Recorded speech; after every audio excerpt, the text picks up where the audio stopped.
Hello guys, nandito ko, kapapaligo ko lang, nandito ko sa terrace ng sister-in-law ko.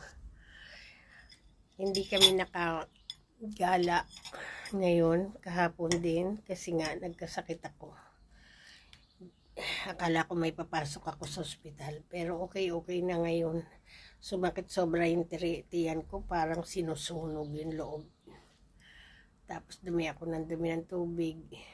Ngayon, tinatry kong kumain ng omelet bago umalis yung hipag ko. Pinagluto niya muna ako. Nag-relax ako dito sa terrace niya, balkon. Ayan. Ganda rito. Napakatagal niya na dito. Dumating kami rito ng anak ko, sanggol pa yung anak ko. Ngayon 32 na yung anak ko. Ito pa rin